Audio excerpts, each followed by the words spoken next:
Hi friends, మంచి రుచికరమైన దొండకాయ ఫ్రై అయితే ఈ వీడియోలో చేసుకుందాం. ముందుగా దొండకాయలు అనేది పొడవు కట్ చేసుకోవాలి.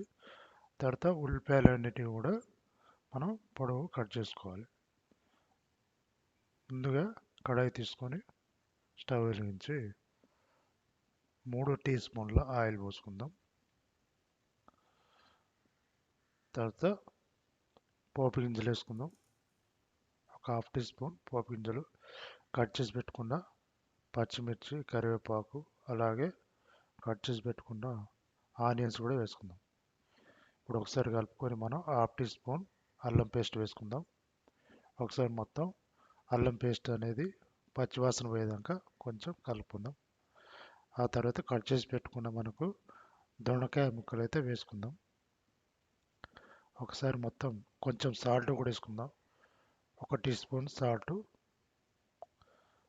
వేసుకొని మొత్తం కలుపుకోవాలి.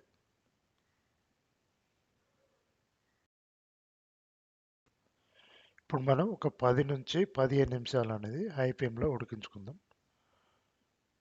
ఒక 15 నిమిషాల తర్వాత దొండకాయ ముక్కలు అయితే ఈ విధంగా ఉడకడం జరిగింది. 80% అయితే దొండకాయలు అనేది ఉడికాయి.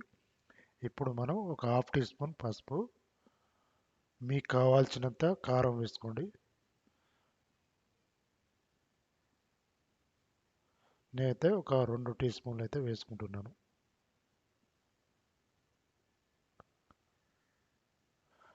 అదేవిధంగా ధనియాల పొడి, మసాలా వేసుకొని ఒకసారి కలుపుకుందాం.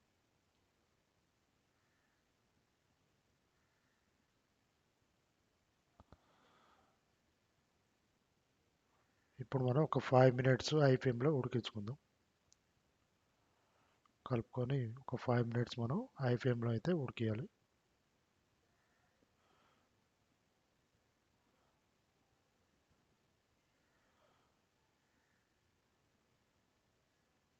ఒక 5 మినిట్స్ తర్వాత ఈ విధంగా అయితే ఉడికాయి. ఒకసారి కలుపుకొని మనం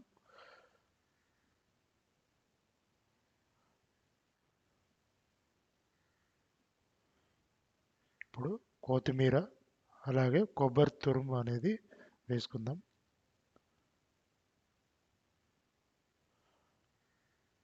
ఒక 2 టీ స్పూన్ల కొబ్బరి తురుము అయితే వేసుకుంటున్నాం.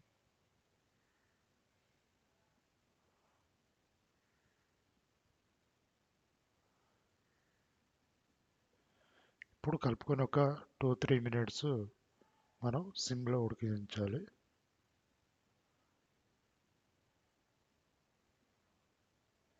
2-3 మినిట్స్ తర్వాత చూస్తే ఈ విధంగా అయితే మనకు మంచిగా ముక్కలు అనేది ఫ్రై అయిపోయింది. ఈ విధంగా అయితే మనం దొండకాయ ఫ్రై అనేది చేసుకోవచ్చు. చూసారు కదా.